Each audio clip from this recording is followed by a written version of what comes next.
UPSC and NPSC aspirants. Welcome to the Hindu Daily Editorial and the Current Affair Analysis. Today we will be looking into the newspaper analysis of July 7th, 2026. So today agenda covers ranging from environment and ecology, economy, polity, international relations, science and technology, and all the way to history and culture. Let us see the front page first. So the four most important news on the front page are about the Pahalgam attack and the NIA charges Lashkar-e-Taiba chief Hafiz Syed. Second is about addition of an open column for caste in the 2027 census, and then El Nino to strain India's power systems, and finally India to bid for 2028-29 non-permanent United Nations Security Council seat. First, let us look at environment and ecology. So the story is Center for Research on Energy and Clean Air analysis shows that uh, developing El Nino will strain the India's power systems more than any other countries because of the weaker wind and the hydropower. Plus, the cost of the air conditioning demand is going to rise, and this could open a generation gap of nearly 18 trillion watt hours, which is equal to 1 billion units over the year till June 2027. Now, the context is IMD, Indian Meteorological Department, has confirmed El Nino, which is a warming of the equatorial Pacific, and it's expected to strengthen through the monsoon. So, the gap under 1% of India's 1,846 billion unit annual generation. So, the worry is not about the size, but how it is built. So the likeliest outcome of it is by through the coal-fired power plants, which will release 17 million tons of CO2, thus setting back the India's targets to achieve the goals when it comes to the climate change and the carbon sequestration. So the analysis here is to move the CREA suggests that to move much faster on the batteries and the grid upgrades so that some 10 gigawatt hours of the storage could be averted last year's out of the 2.1 trillion watt hour of solar and wind curtailment. So letting the clean power meet the peak surge instead of being wasted is the story which needs to be looked into by building upon the batteries and the grid upgrades. So storage is the solution and not more coal is the way forward to build the resilience and at the same time to arrest the release of the carbon dioxide emissions. So from a mains angle, it is important from clean energy versus the energy demand paradox and the record renewable energy capacity, yet the variability of the wind and solar power falter exactly when the El Nino is spiking the demand, and this will force the grid go back to the coal.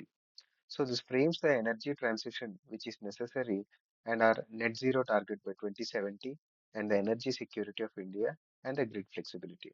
So uh, for this actually uh, voltage stability is the most important thing which is necessary because the grid stability is many a times compromised by the wind energy as well as the solar energy because the wind and the solar powers are not consistent.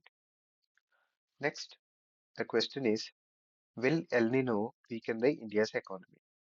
So IMD's forecast below the normal July rainfall, which is less than 94% of the average, after the June ended with an about 40% all India deficit, which is the fifth lowest in the June since 1901. So the cumulative shortfall of the rainfall is 20% below normal by July 6th, with a 60% chance of the deficient season. And a poor monsoon will hit the economy in three ways. One, it affects the farm output and it dents the rural incomes. And uh, and because the incomes are reducing, the rural demand will also reduce and it raises the food prices drastically. And agriculture, while it contributes 20% of the gross value added, but it employs 46% of the workforce. and it supports about 55% of the India's population. So the stress will spread beyond the farms in case of a poor monsoon because it will hit the agriculture, and more than 50% of the population is dependent on it. So India has entered the Kharif from a strong base of the food grains, a record production of 357.73 million metric tons in 2024-25. So, CRISIL sees that the farm's income falling up by 10%, and the Kotak has seen 20 to 65 basis points reduction in the GDP.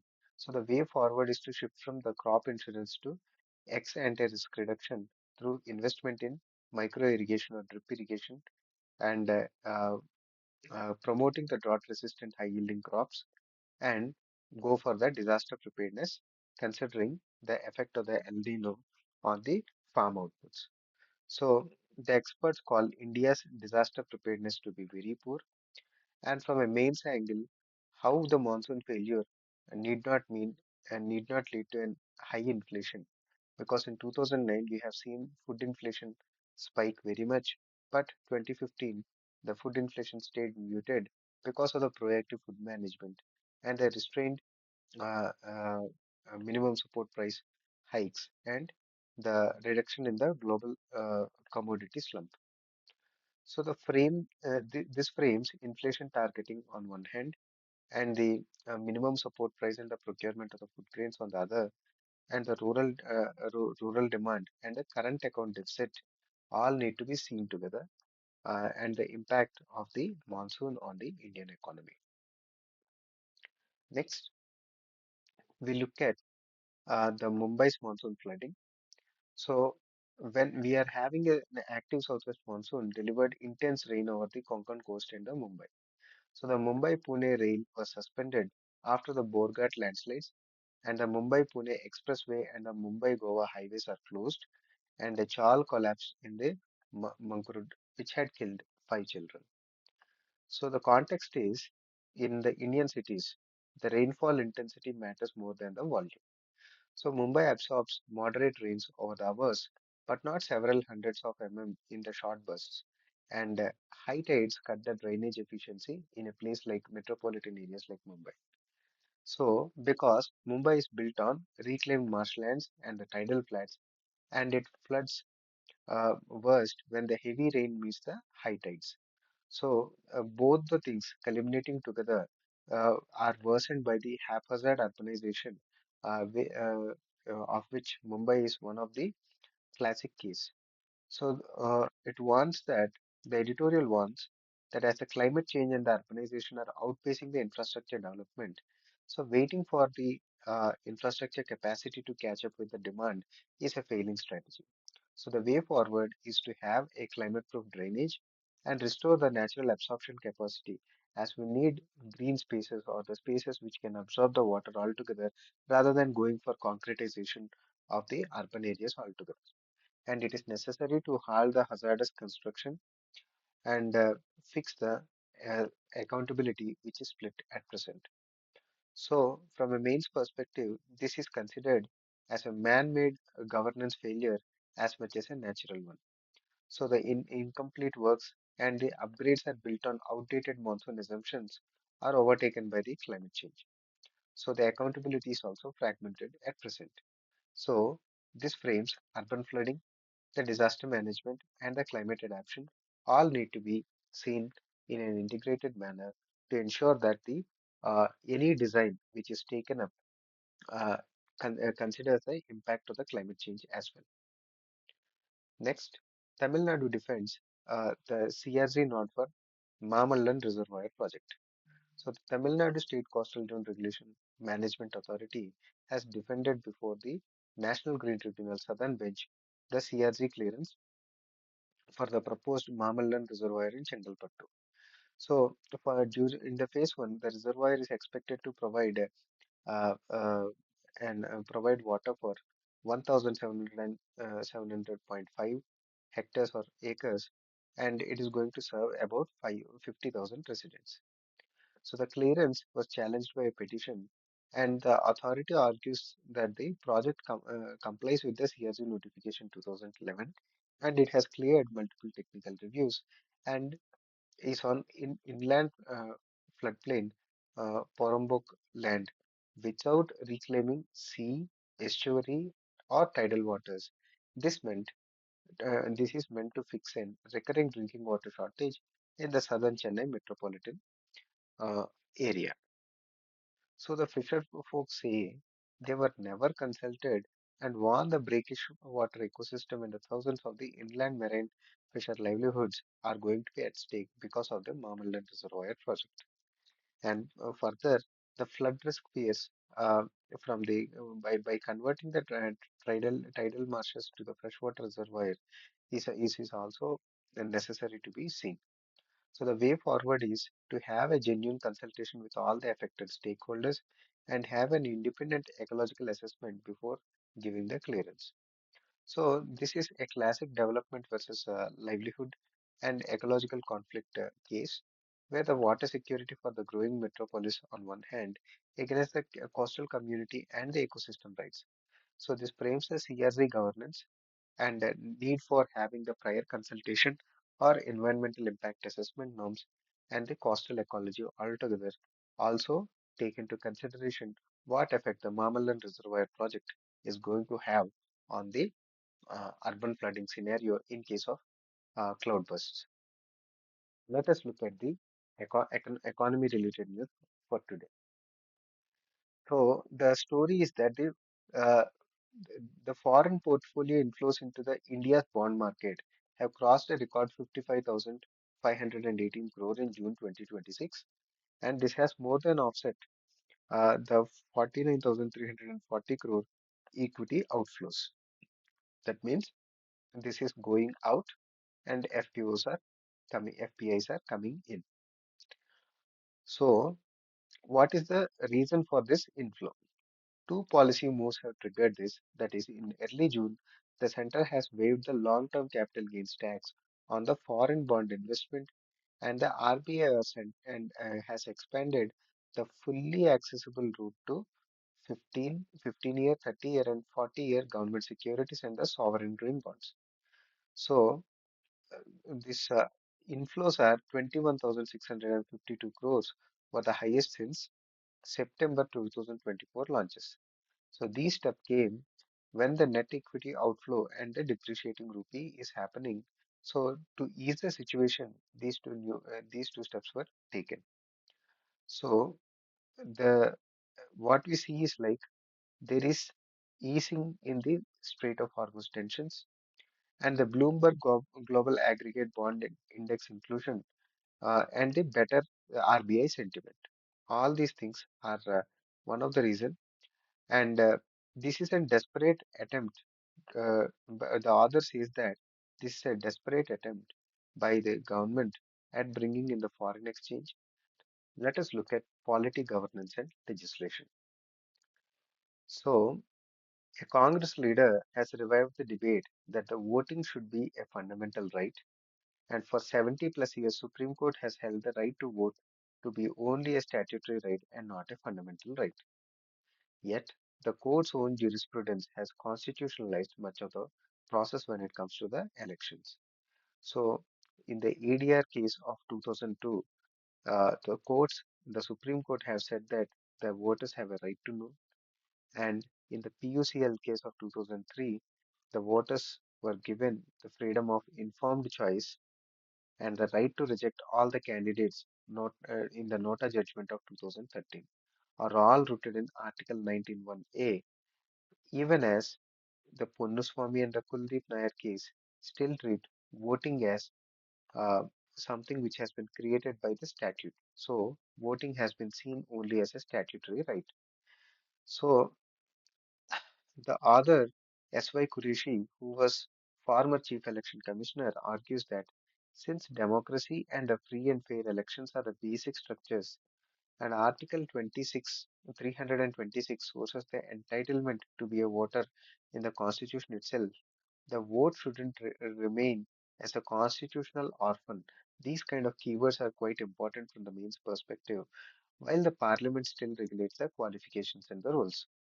So, uh, the author calls that the doctrine is ripe for the court to revisit one more time to make right to vote a fundamental right and not just a statutory right.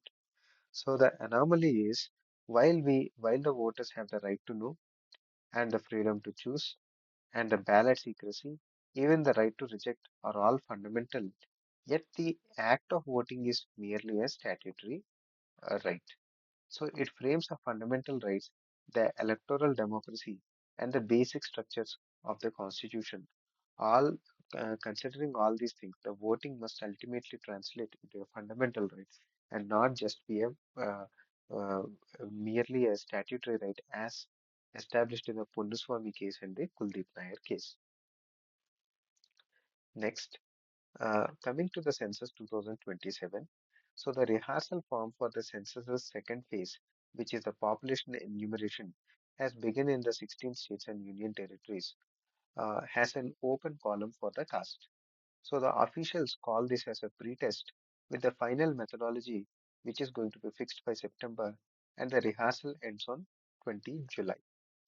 So the 2027 census is India's first digital census, and it is the first where enumerate the caste in the independent India, because until now only the scheduled castes and scheduled tribes were counted, and the cabinet has approved caste enumeration in 2025. And the methodology has swung between an open column of the 2011 socio-economic caste census or a preset list like in Bihar's 2020 to 23 uh, caste survey. So the government has called the 2011 socio-economic caste census data as unreliable due to collection errors. So this will have huge implications for the reservations, especially the OBC subcategorization and welfare targeting. The way forward hinges on the how good the methodology which is going to be set in September 2026 is going to be, and it will it will show us that how reliable the numbers are going to be and at what granular level are these data is going to be collected. So ultimately, this is going to be a trade-off between reliability and granularity on the on two sides. So the methodology determines the data reliability. So an open column which was used in the socioeconomic caste census has ballooned to 46 lakh names, whereas a preset list which was used in 2022-23 survey in Bihar. So this frames the social justice reservation policy and the OBC data, and which will form the basis for the next generation political reforms, economic reforms, and the targeting using the social welfare schemes. So this will be an tool which can be used by the governments for ensuring who is going to be the beneficiaries of the scheme, or to come up with the new kinds of the scheme based upon the uh, kind of social exclusion and inclusion we are going to we are having. Next, a July 4 Gazette notification reconstituted Madhya Pradesh State Waqf Board as a 10-member body with two non-Muslim, that is the Hindu members. So this is the first state Waqf board to do so under the Waqf Amendment Act of 2025. So Congress MLA Arif Masood will said he will move the Supreme Court. So the Waqf Act, was notified last April mandates at least two non-Muslim members on the Central Waqf Council and the State Waqf Board. In September, the Supreme Court did not stay the act entirely, but stayed certain contentious provisions pending scrutiny. So the matter is sub judice even as Madhya Pradesh implements the uh, act. So this pits the government's reform or the transparency framing against the concerns over the minority institutional autonomy. So implementing a sub judice provision could itself be challenged.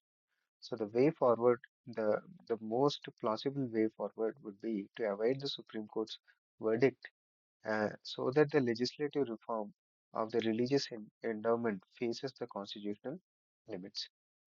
This tests the Work Act's most contested feature, which is having the non-Muslim members on work bodies, while it is under the judicial review. This frames about the minority rights under Article 25 to 26 and Article 30, and the judicial review under Article 13 of the Constitution, and the reform of the religious endowment. Next, the Faizabad Bar Association passed a resolution not to represent the accused in the Ayodhya Ram Temple embezzlement case, have revived the question of whether a bar body can collectively refuse a particular case. The Supreme Court has consistently held every accused has a right to a fair trial and legal representation. In A.S. Muhammad Rafi versus State of Tamil Nadu case of 2010, Supreme Court declared such bar resolutions as null and void, and the precedents keep on recurring. One in the resolutions against Ajmal Kasab in 2008 in the wake of 2611 uh, attacks, and then the 2012 Delhi gang rape accused, and in the 2019 Hyderabad case. So the courts have repeatedly voided such resolutions, even flagging criminal contempt is possible. But the way forward is bar bodies cannot formally or informally bar the representation to the accused, and fairness must extend to the most reviled accused, or else the rule of law is undermined. So, from Main's angle, the clash between the bar resolutions and the constitutional guarantees of the representation is the clash. So, this frames the rule of law on one hand, access to justice, and professional ethics of the advocates, and the right to fair trial, which is one of the fundamental right under the Constitution. Next, an NDA delegation led by Union Minister H.D. Kumaraswamy wrote to Karnataka's Chief Electoral Officer alleging that the booth level officers were filling the SIR enumeration forms from community halls, mosques, and their homes instead of mandatory door to door visits using WhatsApp groups. The Special Intensive Revision is a nationwide role purification exercise being conducted by Election Commission of India, and the guidelines require in-person household verification by the block level officers under the district election officer. So CM DK Shivakumar had ruled out government interference and said it is entirely under the election commission, and accused the opposition of trying to disenfranchise the poor and minorities. Uh, the SIR is politically charged nationwide ahead of the elections. The credibility of both the electoral roll which is being prepared and that of the Election Commission of India is at stake. The way forward is to have a transparent, verifiable door-to-door verification with grievance redressal mechanism, so the purification does not become a tool of exclusion. So, from a mains perspective, we have to see on one hand, there is a necessity to ensure the electoral roll integrity, but at the same time, in case of a due process also need to be formed, because the allegations of the block level officers taking the shortcuts against the counter allegations of the disenfranchising of the poor or the minorities need to be taken very seriously.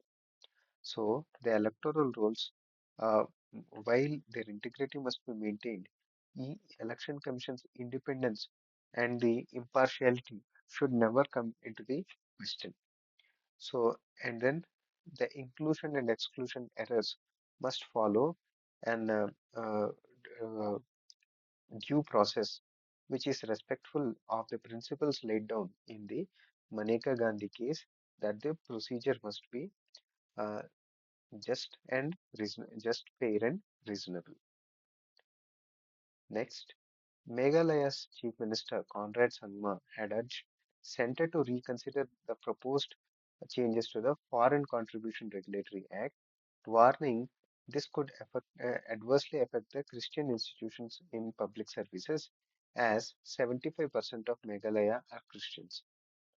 So, the delegation led by Conrad Sangma had focused on proposed Section 16A5, which empowers a designated authority to take over or dispose of the assets in forms of the buildings, schools, hospitals, and the land created with the foreign contributions, where an organization's registration is cancelled or not renewed.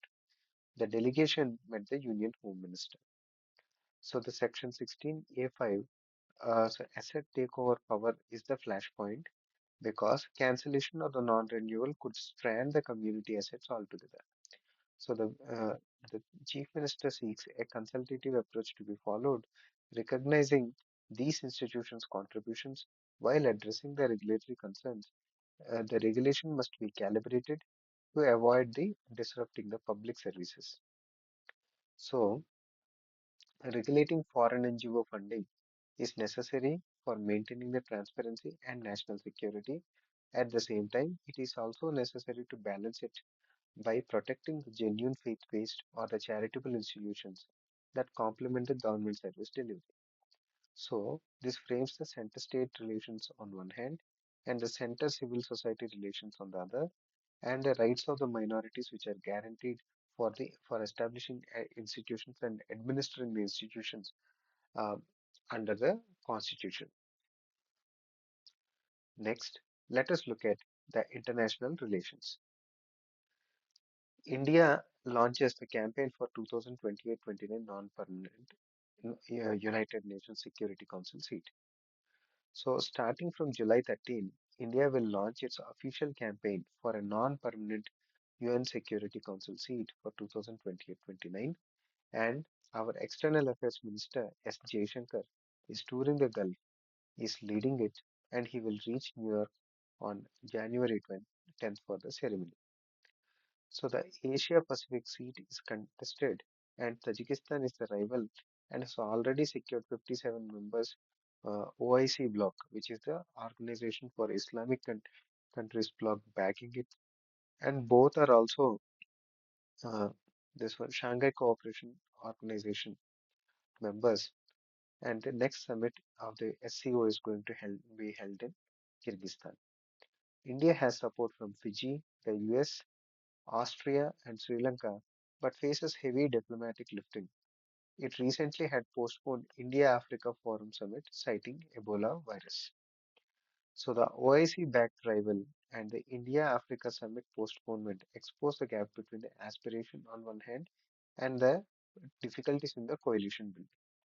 So the recent trends have not gone according to the plans of India, and it is the way forward is to have intensive plurilateral diplomacy and credible global south outreach to convert the support into the votes.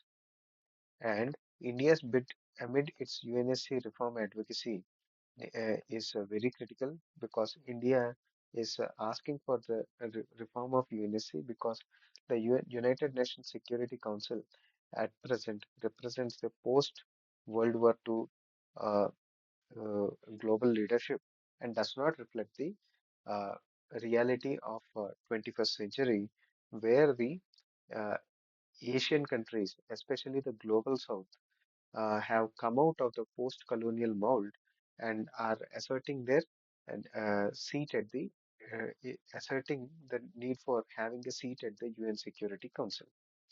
So this frames the United Nations reform on one hand, having a multilateral strategy and a true global South leadership is necessary, and India being the largest democracy in the world require definitely uh, uh,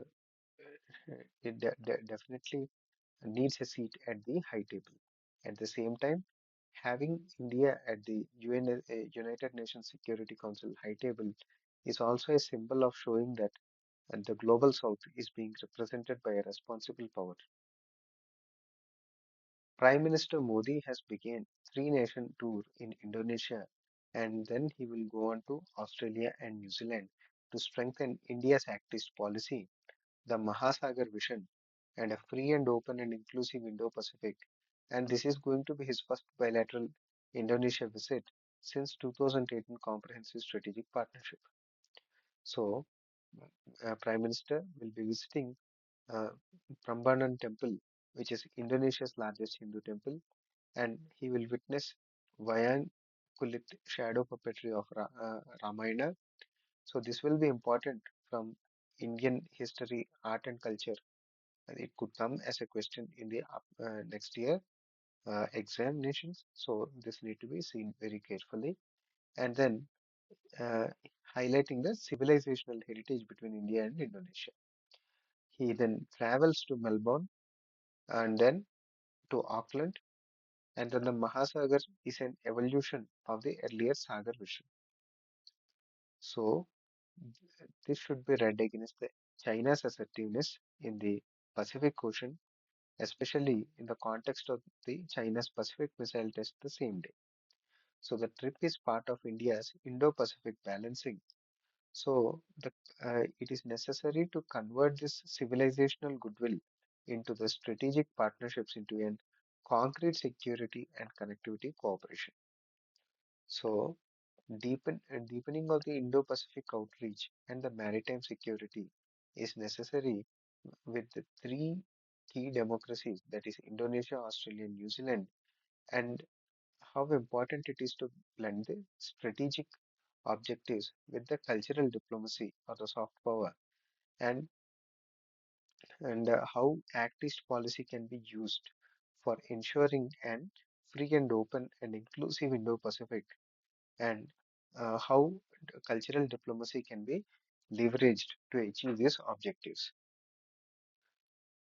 Then, on June 16, the Pentagon renamed the US Indo-Pacific Command back to US Pacific Command. This is reversing a 2018 change that had signaled the region's priority and the centrality of India. So the US National Security Strategy November 2025 has prioritizes the Western Hemisphere and mentions the Quad only in the passing. So this sharpens the older criticism that the Quad's reluctance to name China and its hesitation to be security centric and its non-elevation to a 2+2 format all shows uh, all shows that the future of the Quad is at a question. So Quad is essentially India, US, Japan, and Australia grouping. It has the roots in the 2004 QSD meeting, and it gained steam in 2021 and now spans 37 areas, of which 23 are related to the security. But the funding of the Quad is skewed while it talks about security, but most of the funding of the Quad is skewed in favor of health and climate. So, the Quad's future will be settled by whether the grouping backs its security heavy agenda with capital or just by nomenclature in Washington. So, the way forward is it is necessary to fund the critical minerals, technology, and the supply chain initiatives and not just relabel the commands, which the US is doing right now. So, this is a question about the Quad's credibility, and because the security heavy agenda is not matched by the funding towards the security. So this frames a mini-lateralism, Indo-Pacific strategy, and uh, balancing with the China by all the powers which are involved in the Quad. So 4 years into the invasion, Ukraine has raised the war cost for the Russia because it has struck at the Russia's energy infrastructure with drones and blockading the Crimea. But the drone warfare has only slowed Russia, and this took uh, Kostian Nivka and is closing on Lima. So the Russia now controls about 20% of the Ukraine since 2014. Both sides have suffered tens of thousands of casualties, and Ukrainian economy is heavily dependent on Western aid. So on the same day, Russian missiles of the drone strikes have killed 21 Ukrainians, and Russia accuses the NATO of enabling the deep strikes. So both the leaders should adopt an accommodative position with the mutual concessions. So they should agree for a ceasefire and the negotiations on the both countries' security concerns and the NATO's future. A negotiated settlement is a better because attrition only deepens the costs for both the nations. For India, a balancing act, and India requires to have a balancing act between the Russia and the Ukraine on one hand, and at the same time India's own oil imports are at stake because India is dependent on the because India imports about 85% of its oil resources from other parts of the world. So, from a main's point of view, the stalemate in the Russia-Ukraine war, with no viable military path for either side, uh, is going to increase the costs for both the sides, and it is going to be a war of attrition. So this frames the great power conflict and the European security and the energy security spillovers for the rest of the world. Then a Chinese nuclear submarine has test fired a strategic missile with a dummy training warhead into the Pacific, and uh, this has drawn regional condemnation. New Zealand called it a nuclear capable long range ballistic missile, though China did not confirm it to be an ICBM. It came the same day Australia and Fiji have signed a major defense treaty with the Canberra, which is Australia's capital, countering the Beijing in the South Pacific. And China began annual joint naval drills with Russia off Qingdao and the first such launch over the international waters. And this is the first such launch over the international waters since the 2023 ICBM test near the French Polynesia. Then next thing is like what we need to see is this sharpens the strategic backdrop for India's Indo-Pacific outreach, where Prime Minister Modi is visiting the three countries and the necessity of having a strong quad and and the importance to engage with the small island states and their role in the geopolitics. So the way forward for India is to deepen the partnerships with Australia and Fiji and other small island nations and having an Indo-Pacific which is free from the control of one country and use of diplomacy uh, uh, to win the partners as China is projecting power. So, from main's angle, a deliberate show of nuclear and the military might amid the South Pacific contestation. What are the limits of such kind of posturing versus how diplomacy can be used to ensure to building alliances and against such kind of muscular power. So this frames the nuclear signaling and the China-Russia alignment because of the joint drills which they have conducted near Qingdao and the security of the Indo-Pacific region itself is at stake. Next, ahead of the NATO's July 7th and July 8th Ankara summit, Secretary General Mark Rutte will press the members of NATO to keep the last year's promise to raise their defense spending to 5% of the GDP by 2035, just over the double the 2025 Europe plus Canada level, but the progress is still uneven. So two camps have emerged in the NATO. Germany and the Nordic eastern states have fiscal space. So the Germany is going to double its spending to 228 billion by 2030 via borrowing limit exemptions. And the Poland spends about 4.3% of its GDP on the defense spending last year. While on the other hand, UK, France, and Italy are struggling amid the election year pressures and have unfunded pledges. So, a before Trump and after Trump uncertainty makes the grouping wary of ramping up the capacity so the target could slip. So the way forward, which is relevant to India too, is to have a credible, funded defense built up and the industrial capital underpin strategic autonomy of NATO. So the credible path debate, which is unpopular spending and unfunded pledges and the industry skepticism all must be seen together. And the transatlantic burden sharing, that is, with the US trying to back out or reduce its obligations towards NATO, other European nations have to foot the bill in order to ensure NATO as an organization keeps on continuing. So the defense industrial capacity need to be ramped up.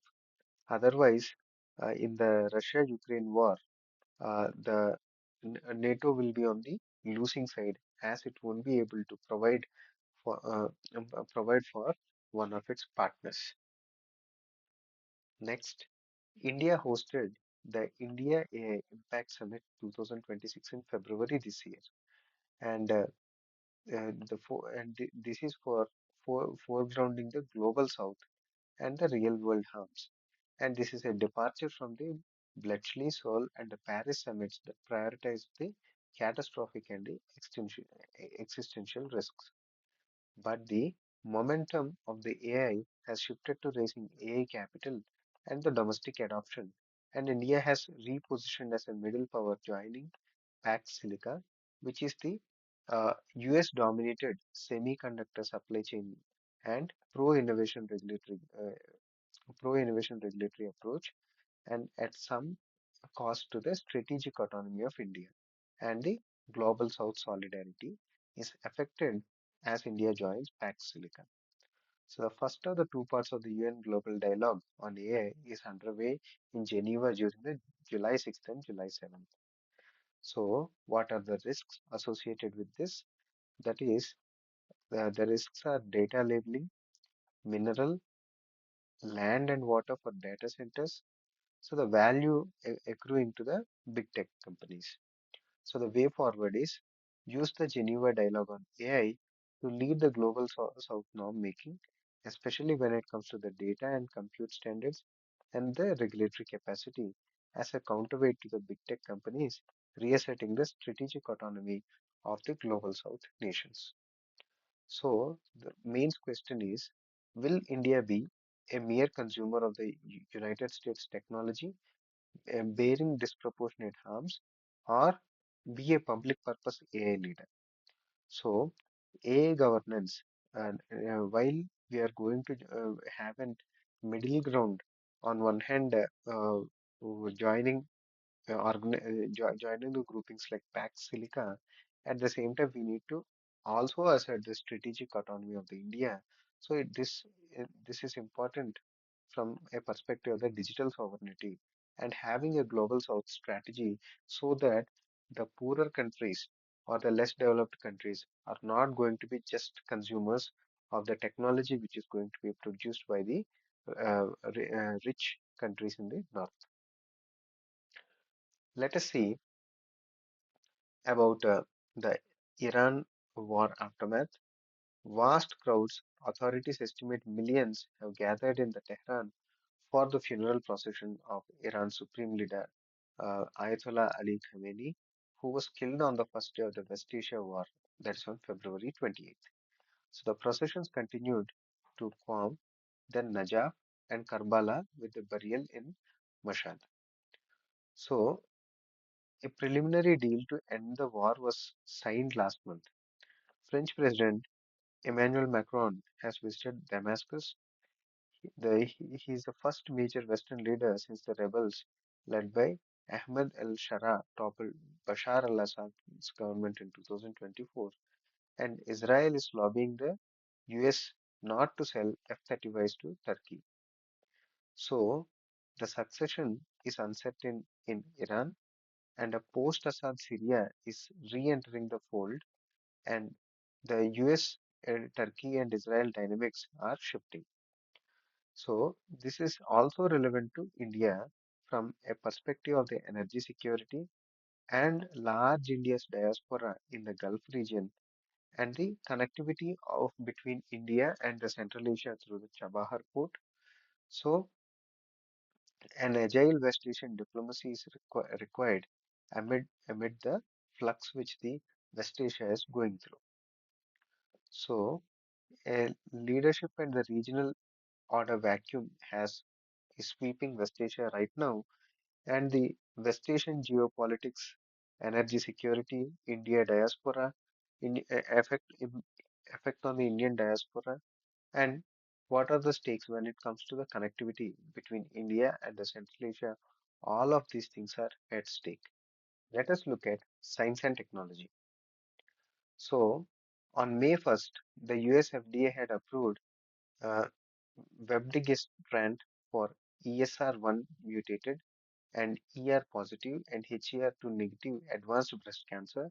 So, this is the world's first PROTAC based therapy which removes the harmful proteins from the cells rather than merely blocking them. So, PROTAC, which is the short form for proteolysis targeting chimera, has two ends. One end binds with the target protein, and the other end is an E3 ligase, which brings them together so the cell degrades the target. So, unlike the conventional drugs, this acts like catalytically, wherein PROTAC itself is not degraded. So, one molecule works repeatedly, and the tech took about 2 decades from evolving from a concept to that of approval. So, the challenges and way forward for the PROTACs are bulky in nature, so which causes absorption and the distribution issues, and they rely on 2 out of 600 plus E3 ligases. So this shows a concentration dependent hook effect, and this may face resistance. Expanding usable ligases and improving their delivery are the frontiers which needs to be explored going ahead. This opens undruggable targets and enables lower dosing. So with 40 plus candidates in the trials across the 200 plus proteins, uh, coming in relation to cancer, neurodegenerative disorders, inflammatory and muscle disorders. So this is going to be a game changer in the cancer therapies. So this frames the biotech innovation on one hand, drug regulation and access, and also about the bioethics on the other hand are also important to be seen when it comes to development of the new drugs. Next, the Euclid Space Telescope has spotted the oldest quasars ever found. So 31 quasars, including the two oldest, whose light comes from when the universe was 670 million years old, or the 5% of its 13.8 billion years age. So a quasar is intensely luminous core of a distant galaxy, which is powered by a supermassive black hole. So infalling the gas converts the gravitational energy into radiation. So shining with the light of a trillion suns. So looking deep into the space means looking back in time. So the quasars probe the early universe, that is the epoch of reionization. So the Euclid telescope has doubled down and known ancient quasars in 2 years. Because while the uh, age of our universe is 13.8 billion years, we are able to, because of the use of the Euclid Space Telescope, we are able to gaze into the quasars which are generated when universe was just 670 million years old. So the perplexing puzzle here is the supermassive black holes, which weighs billions of solar masses, already existed in the universe's infancy, that is when universe is young, and the models can't explain how they grew so fast. So the hunt still older quasars through the James Webb Telescope and the Euclid's Telescope to build a quasar chronicle of the first billion years. So the frontier astrophysics are probing the epoch of reionization, which is uh, when the quasars have grown so much. And it frames the big science, the space telescopes, and the international collaboration which is required. And in the yesterday's news analysis, also we have seen about the uh, CERN, which is and it is a large hadron collider. It is being upgraded as of now, so that we can have an future circular collider uh, which could answer the most basic questions of physics. So this is another news related to astrophysics.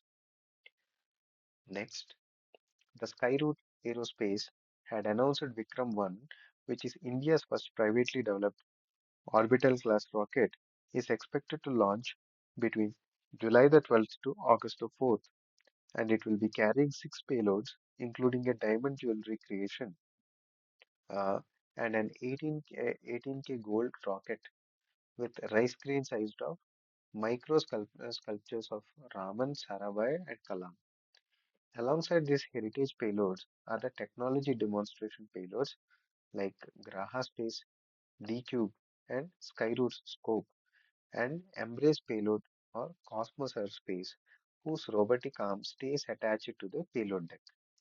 So this is one international payload, D-Cube, and this follows the India space sector reforms and in space enabled new space ecosystem where the private sector participation in Indian space sector has been made easy. So the missions like this expand the launch opportunities for the startups and build the capabilities with the soft robotic capture and space debris removal. So the way forward is to build a self-sustaining private launch ecosystem alongside ISRO and growing the India's share of the global launch market. So this shows the maturing of the India's private space sector and the space privatization and impact of it and Atmanirbharta in the launch vehicles because not only ISRO but we are going to have India's own private industry which is going to come up with indigenous launch vehicles and the new space economy, which opens up a lot of opportunities both in terms of job and generation of the economy and the benefits both for India as well as the world. Then, viral videos on Instagram and YouTube are showing apps like BAT BMS, Lossigi, Epoch ION are wirelessly disabling the e-rickshaw batteries over Bluetooth, and these are shared as pranks with some alleging Chinese sabotage. The reality is a genuine but an mundane security flaw. So BAT BMS targets battery management system modules made by a Chinese firm, Jiabida, which is a 7-year-old GitHub discussion had documented a lack of authentication in these modules.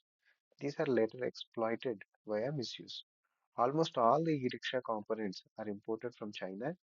The government responded by getting the apps removed as the telegram was blocked during RENIT exam. So the real fix is having a stronger supply chain oversight and electronic component standards by vetting the suppliers, auditing the firmwares, and tracing the part origins.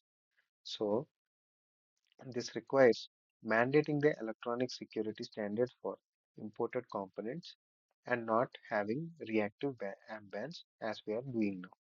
So the banning the apps does not fix the underlying supply chain issues, and these security gaps need to be fixed by putting these kind of safeguards in place.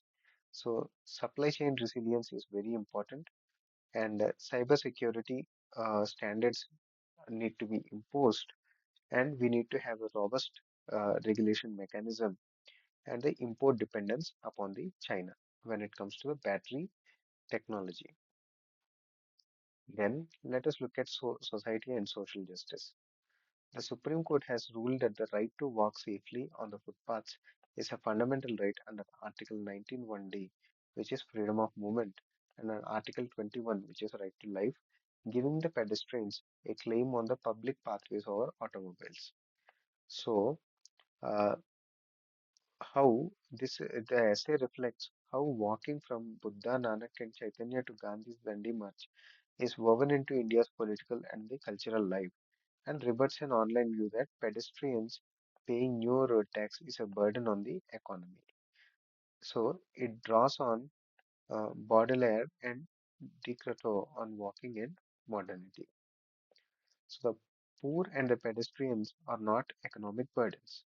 So way forward is to have walkable, footpath first urban design and support for the non-motorized transport and in the light of the right-based approach on the streets that that centers the peoples over the cars.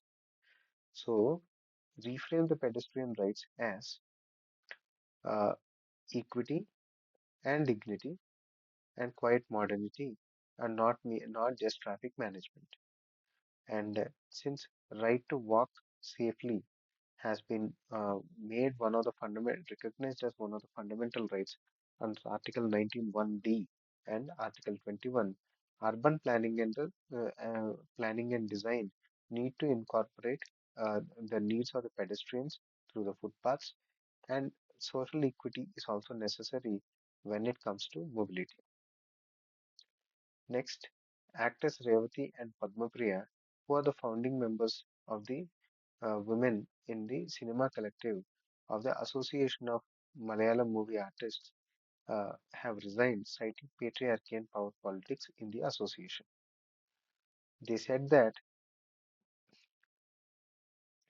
the ask for nearly a decade was having safer workspaces for women through dignity, accountability, and equal treatment. And the resignations are following the Hema Committee report on the problems faced by the women in Malayalam cinema, where where an escape from accountability. So once the attention fades, the same order returned with the structures enabling inequality left untouched. So the symbolic gestures must be replaced by structural reform once scrutiny had eased. So enforceable safe work. It is necessary to enforce safe workplace mechanisms like the Prevention of Sexual Harassment Act at workplaces, and it is necessary to have independent oversight and accountability, and not one of resignations that let the inequality to persist. So, a women's safety and institutional accountability need to be put in place, and we need to expose the harassment, but the industry bodies resist structural changes altogether. So, gender justice must be done, and safety of the women at workplace must be ensured, and we have to and reform gaps need to be brought to the notice of both the public as well as the institutions need to acknowledge, and if necessary, the use help of the judiciary need to be taken to force the changes within the associations. Next, let us look at the internal security and disaster management. So, the National Investigation Agency had filed a supplementary charge sheet against Hafiz Syed, who was founder of Pakistan-based Lashkar-e-Taiba and its proxy, the Resistance Front, in the Pahalgam terror attack case, where 26 civilians were killed on April 22nd, 2025, before the NIA Special Court in Jammu. So, NIA charges him under the Bharatiya Nyaya Sanhita 2023 and the Unlawful Activities Prevention Act of 1967, and invokes the penal section for waging war against India and hatching a cross-border conspiracy. So, LET and the TRF are charged as legal entities, and it continues the charge sheet, which was filed in December 2025, and three terrorists were killed in Operation Mahadev. Next, ties to the diplomatic pressure via the global designations and the uh, FATF, which Financial Action Task Force, okay, which imposes financial sanctions on the governments which keep on supporting terrorism. Uh, for example, a few years ago, Pakistan has been placed in the grey list because of its posture, uh, wherein it supported and continues to support the terror organizations, and this is affecting India in a very bad way. So, the documentation strengthens India's international case, but the conviction of a Pakistan based accused hinges on the extradition and cooperation that Pakistan is going to withhold. So, the value of it is largely evidentiary and diplomatic in nature. So, uh, formalizing the Pakistan state sponsored narrative and the uh, notable charging of the terror outfits as the legal entities is the change which we need to see when in the NIS charge sheet. So this frames the counter-terror legal architecture and the cross-border terrorism seen from the lens of the India-Pakistan relations is the main angle which need to be looked into. Next, unidentified gunmen ambushed an Assam Rifles patrol in Manipur's Ukrul district, killing two personnel. One is Warrant Officer Balwant Singh and Havaldar Chandramohan Singh, and injuring others near Numshankong, and the men belong to 40 Assam Rifles and at Sanshap.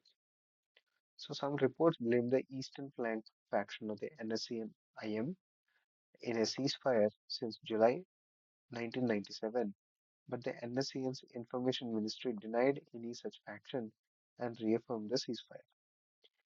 It comes against the post-2023 Kuki-Zo and Meitei ethnic conflict, and the Chief Minister condemned the killing. So the denial and the reaffirmation shows how fragile ceasefire arrangements, how fragile the ceasefire arrangements are amid the Manipur's ethnic strife. So the way forward is having the intelligence-led operations while preserving the fragile ceasefires and advancing a durable political settlement of the Naga issue. So persistent insurgency and the ceasefire monitoring fragility in the northeastern region is causing a lot of internal security issues. And the uh, Naga peace, there's a necessity to uh, achieve the, a conclusion to the Naga peace process at a faster scale.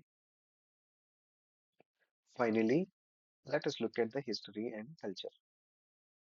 So, Spain's San Fermin festival in Pamplona coincides with the 100th anniversary of Ernest Hemingway's The Sun Also Rises, which is a novel that made his name and popularized the lost generation and turned Pamplona Bull into a global draw.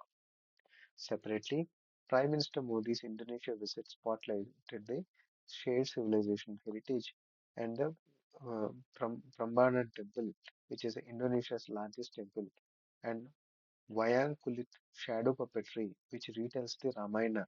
So, two very different examples of culture shaping identity and diplomacy. So, that is why, especially the culture, how it can be used as a soft power and diplomacy, and how the shared Ramayana heritage anchors India and Indonesia ties, and the literary heritage shapes the place and identity and tourism. So, this is important from the general studies paper one perspective when it comes to art and culture and cultural diplomacy. The questions for the mains answer practice are: India entered the season with record non-fossil fuel capacity, yet a developing El Nino may push the grid back to coal. Examine how variable renewables and rising cooling demands expose India's energy transition and suggest the measures to make the grid El Nino resilient. Second, the right to vote is treated as statutory, even as a right to know, the freedom to make an informed choice, and right to reject the candidates enjoy constitutional protection. Critically examine whether voting should be recognized as fundamental right. Next question is: Quad's security heavy agenda is not matched by its funding, and its principal champions appear to be wavering. Critically analyze the challenges to the Quad's relevance and India's stake in Indo-Pacific. Finally, the recent e-rickshaw battery hawking incidents reflect deeper supply chain risks in the imported electronics, discuss the need for supply chain oversight and electronic component standards in India. Thank you. That's it for today, and we will meet again tomorrow.